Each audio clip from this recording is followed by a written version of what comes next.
할렐루야. 9월 7일 우리 새벽 예배, 우리가 또 오늘 또 주님을 찬양하면서 예배하면서 나아가기를 원합니다. 우리 먼저 찬송가 516장 우리 옳은 길 따르라 의의 길 우리 주 앞에 찬양하며 예배하도록 하겠습니다.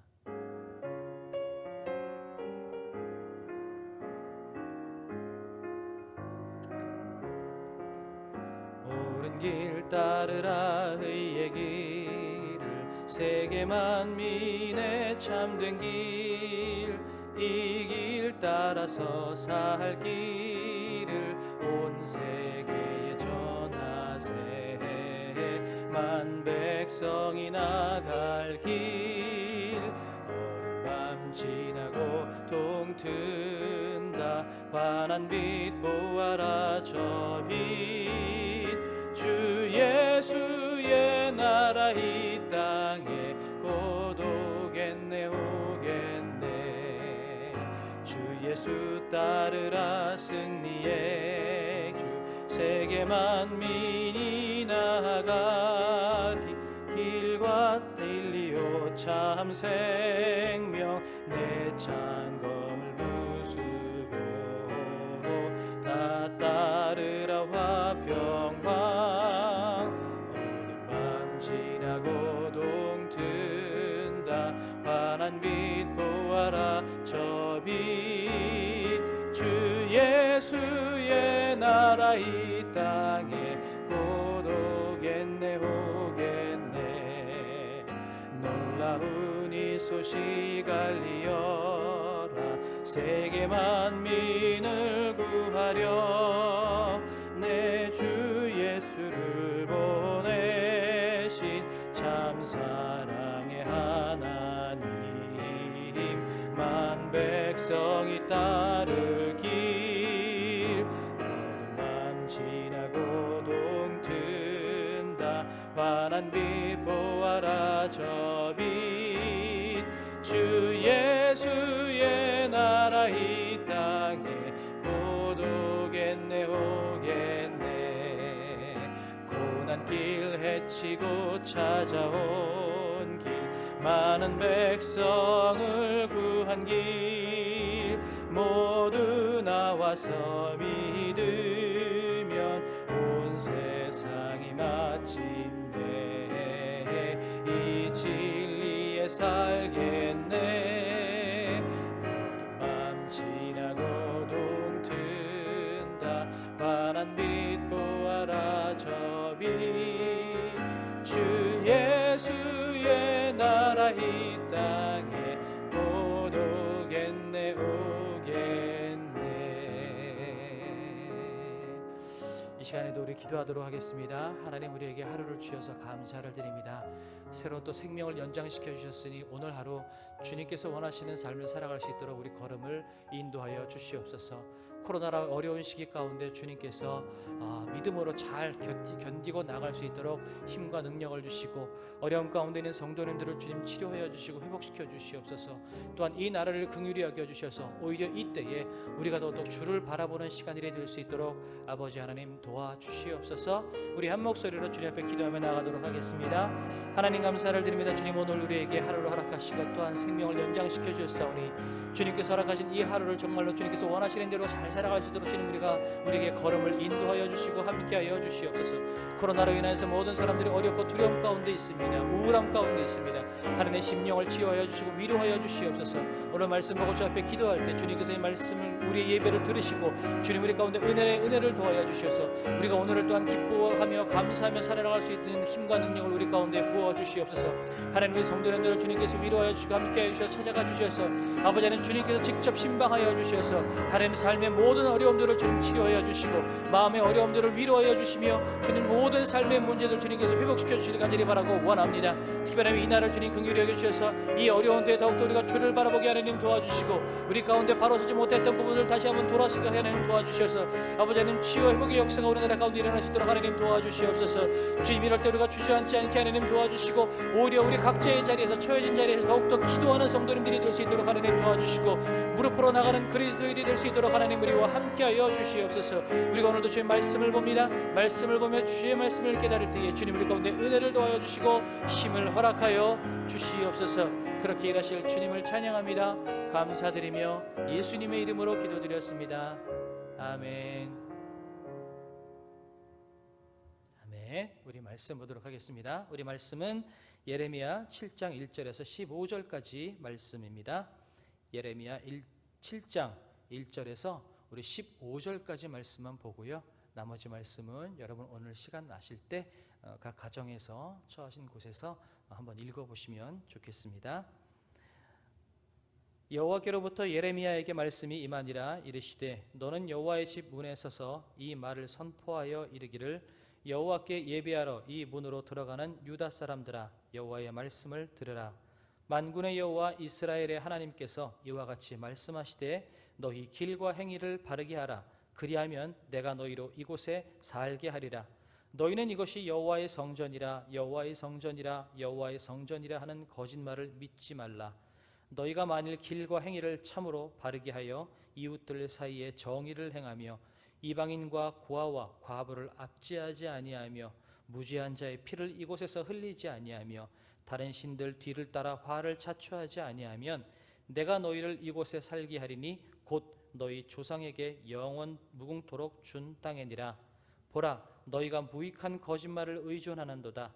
너희가 도둑질하며 살인하며 간음하며 거짓 맹세하며 바알에게 분향하며 너희가 알지 못하는 다른 신들을 따르면서 내 이름으로 일컬음을 받는 이 집에 들어와서 내 앞에 서서 말하기를 우리가 구원을 얻었나이다 하느냐. 이는 이 모든 가증한 일을 행하려 함이로다. 내 이름으로 일컬음을 받는 이 집이 너희 눈에는 도둑의 소굴로 보이느냐. 보라, 나 곧 내가 그것을 보았노라. 여호와의 말씀이니라. 너희는 내가 처음으로 내 이름을 둔 처소 실로에 가서 내 백성 이스라엘의 악에 대하여 내가 어떻게 행하였는지를 보라. 여호와의 말씀이니라. 이제 너희가 그 모든 일을 행하였으며 내가 너희에게 말하되 새벽부터 부지런히 말하여도 듣지 아니하였고 너희를 불러도 대답하지 아니하였느니라. 그러므로 내가 실로에 행함같이 너희가 신뢰하는 바 내 이름으로 일컬음을 받는 이 집 곧 너희와 너희 조상들에게 준 이 곳에 행하겠고 내가 너희 모든 형제 곧 에브라임 온 자손을 쫓아낸 것 같이 내 앞에서 너희를 쫓아내리라 하셨다 할지니라. 아멘. 오늘 이 7장은 예레미야의 그 12편의 설교 중 세 번째 설교라고 이야기를 합니다. 그 세 번째 설교, 오늘 이 말씀의 정황을 먼저 우리가 좀 살펴보기를 원하는데요. 우리 어제 설교 말씀을 통해서 담임 목사님의 말씀을 통해서 이 예레미야의 때 총 5명의 요아스에서부터 시드기야까지 총 5왕의 왕조가 지나갔다라는 것을 우리는 여러분 들으셨으리라 믿습니다. 이때는 아마 요아스가 죽고 여호아스 그 다음에 여호야김 때에 그때의 아마 말씀이다라고 우리가 이야기를 하면 좋을 것 같습니다. 그런데 이때가 어떤 때냐면 이제 곧 바벨론이 사실은 이 설교 이후에 조금 있으면 이제 곧 바벨론이 이제 침공해라 들어오기 직전에 아마 시기였을 거다라고 생각을 합니다. 그러니까 지금 이 상황의 정황 보면 애굽과 아수르, 아직 남아있는 아수르 그리고 애굽과 바벨론이 전쟁을 해서 나중에는 이스라엘, 이 유다 땅을 중심으로 해서 전쟁이 이루어지고 그 전쟁이 이루어지고 그 다음에 또 그 이후에는 바벨론이 또 이스라엘을 침공하러 들어오는 그런 절체절명의 위기의 순간, 대외적으로 굉장히 많은 위기의 순간들을 코앞에 두고 있는 상황 속에서 지금 예레미야 선지자가 설교하고 있는 내용입니다. 그 내용을 보면 1절서부터 7절까지 보면 뭐라고 이야기를 하고 있냐면 예레미야에게 말씀이 임하니라. 2절에 여호와의 집 문에 서서 이 말을 선포하여, 그러니까 성전 문, 어떤 문인지는 모르지만 아마 많은 이스라엘 백성들이 아마 예배하러 오는 어떤 특별한 절기가 아니었을까라는 생각이 들고요. 또 많은 성전문 중에 사람들이 제일 많이 오고 가는 어떤 문이었을 거다라는 생각을 합니다. 그 문에 서서, 성전 문에 서 있는데 뭐라고 말씀하시냐면 4절에 보면 너희는 이것이 여호와의 성전이라 여호와의 성전이라 여호와의 성전이라 하는 거짓말을 믿지 말라라고 이야기를 합니다. 분명히 예배하러 성전으로 들어가고 있는데 이것이 성전이다라고 하는 거짓말을 믿지 말라라고 하나님께서 말씀하시고 계시는 거죠.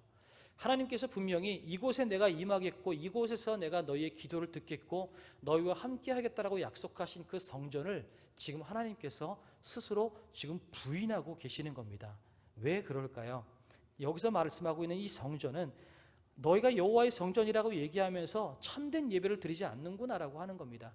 너희가 예배 행위는 있으되 참된 그 예배의 의미를 알지 못하고 예배 행위만 하고 있다면 과연 이것이 성전이겠느냐? 너희가 드리는 예배가 진심 어린 예배겠느냐라고 하나님께서 애통하는 마음으로 예레미야 선지자를 통해서 이스라엘 백성들에게 이야기하고 있는 거죠. 그래서 3절에 보니까 이렇게 말씀하세요. 이와 같이 말씀하시되 너희 길과 행위를 바르게 하라. 그리하면 내가 너희로 이곳에 살게 하리라. 너희가 길과 행위를 바르게 하면 내가 이 성전에서 이 약속의 땅에서 내가 너희를 살게 하겠다라고 말씀하시는 거죠.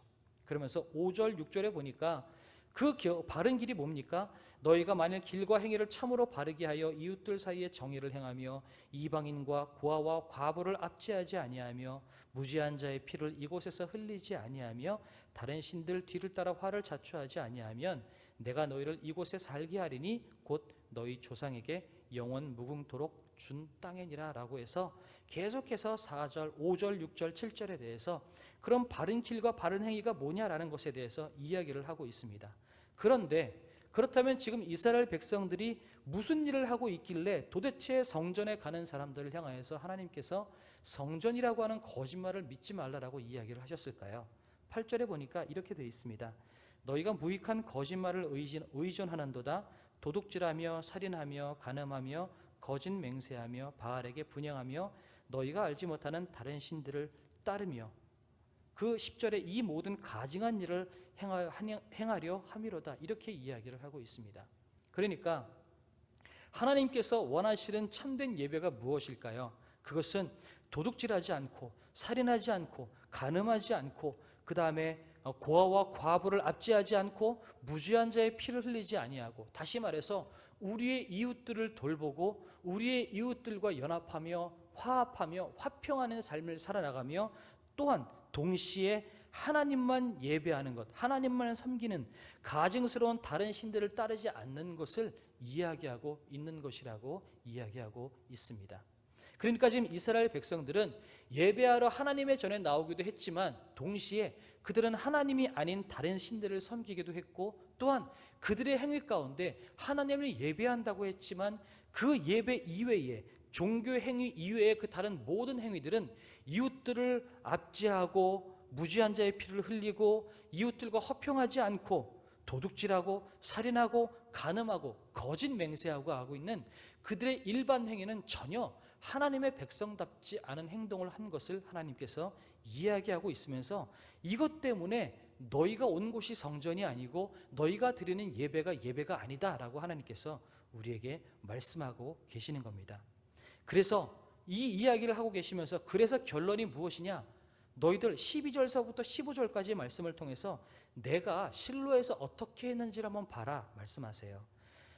내가 내 이름을 둔 처소 실로에 가서 내 백성 이스라엘의 악에 대하여 어떻게 행하였는지를 보라 라고 말씀하시면서 14절에 보니까 그러므로 내가 실로에 행함같이 너희가 신뢰한 바 내 이름으로 일컬음을 받는 이 집 곧 너희와 너희 조상들에게 준 이곳에 행하겠고 내가 너희 형제 곧 에브라임 온 자손을 쫓아낸 것 같이 내 앞에서 너희를 쫓아내리라 하셨다 할지니라. 실로는 북이스라엘 땅에 있는 곳이고 여호와의 궤가 법궤가 있었던 곳이기도 했습니다. 그런데 그곳이 실로가 나중에는 블레셋에 의해서 법궤를 빼앗기기도 했고 그 다음에 나중에는 결국은 북이스라엘은 아수르에 의해서 멸망을 당하기도 했습니다. 그러니까 결국 이 멸망을 당하고 이 이스라엘이 멸망당하는 이 행동들은 결국은 하나님께서 북이스라엘 백성들이 하나님을 따르지 못하고 가증한 일을 행함으로 말미암아 하나님께서 행하신 일이다라는 것을 이야기하시면서 너희도 그렇게 하겠노라. 다시 말해서 너희 유다 백성들도 바벨론에 의해서 포로로 붙잡혀 갈 것이고 70년이 지난 후에 너희들은 돌아와서 이 땅을 회복하게 될 것이다 라는 이야기를 하나님께서 말씀하시기 시작하신다라는 거죠.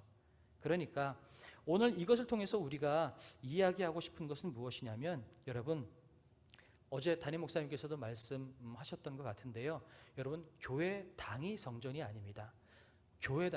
교회는 교회당이 교회가 아닙니다. 우리가 예배하는 곳, 진심으로 예배하고 하나님의 백성답게 살아가는 그 곳이 곧 교회다라는 것을 우리가 알 수 있다라는 거죠. 그러면 예배가 예배되기 위해서는 우리가 무엇을 해야 될까요? 하나님 앞에 기도하고 찬양하고 하고 있는 이 종교 행위로서의 이 예배도 너무나 중요하고 하나님을 섬기는 것 너무나 중요하지만, 그 예배가 완성되기 위해서는 오히려 이 어려운 때에 우리가 더욱더 이웃을 돌보고 주변을 돌아보고 고아와 과부들, 아파하는 사람들, 신음하는 사람들을 더 위로하고 돌보는, 그래서 그 땅에 화평, 평화, 샬롬을 외치는 사람이 될 때 비로소 예배가 될 수 있고 그리스도인이 참된 그리스도인이 될 수 있다라는 것입니다. 이것이 우리에게 위로가 되는 것은 요즘 우리가 교회 나와서 예배를 드리지 못하고 있습니다.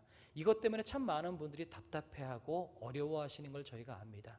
그런데 그분들께 한 가지 위로를 드리고 싶은 것은, 여러분, 비록 우리가 예배당에 나와서 예배하지는 못하지만 우리가 처한 그곳에서 우리가 전심을 다해서 예배하면 그곳에서도 하나님은 우리를 만나 주십니다. 그러면 그 주님께서 우리에게 원하시는 것은 무엇이냐면, 이 코로나로 어렵고 힘든 이때에 우리는 각자의 처한 자리에서 더욱더 전심을 다해서 주님을 예배하고, 동시에 혹시 우리 주변에 아파하는 사람은 없는지, 고아와 과부는 없는지, 눈물 흘리는 성도들은 없는지, 또한 내가 살고 있는 이 땅, 이 사당동 땅, 이 대한민국 땅에서 내가 어떻게 해야 샬롬, 평화를 외치는 사람이 될 수 있는지를 내가 물어보면서 그렇게 주변을 향하여서 눈을 돌릴 때에 하나님께서 내가 이 땅에서 너희를 살게 하겠다, 이 땅에서 영원히 너희를 살게 하겠다라고 말씀하시는 그 하나님의 약속이 저와 여러분의 삶 가운데 이루어질 줄로 믿습니다. 그래서 오늘은 기도할 때 우리가 이렇게 기도했으면 좋겠습니다. 주님, 우리가 교회 나가서 예배드리지 못합니다. 너무나 가슴이 아픕니다. 하지만 아파할 수만은 없습니다. 내가 처한 이 자리에서 예배할 때, 전심을 다해서 예배할 때 주님 이 자리에 임하시고 은혜를 부어 주시옵소서. 또한 이 어려운 때에 내가 누구를 돌보고 내가 누구를 향하여서 시선을 두기 원하십니까? 내가 어떻게 하면 이 땅에 평안과 평화를 외치는 사람이 될 수 있습니까? 그렇게 내가 이웃의 덕을 행하는 사람이 될 수 있도록 도와주시옵소서. 이렇게 두 가지 제목을 놓고 기도하시면 좋을 것 같습니다. 우리 주기도문으로 오늘 예배 마치고요. 그 다음에 이 두 가지 기도 제목 가지고 기도하시고 그 다음에 우리 자유롭게 기도하시면 좋을 것 같습니다. 우리 주기도문으로 예배 마치겠습니다. 하늘에 계신 우리 아버지여, 이름이 거룩히 여김을 받으시오며 나라의 임하옵시며 뜻이 하늘에서 이룬 것 같이 땅에서도 이루어지이다. 오늘날 우리에게 일용할 양식을 주옵시고 우리가 우리에게 죄 지은 자를 사하여 준 것 같이 우리의 죄를 사하여 주옵시고 우리를 시험에 들게 하지 마옵시고 다만 악에서 구하옵소서. 대개 나라와 권세와 영광이 아버지께 영원히 있사옵나이다.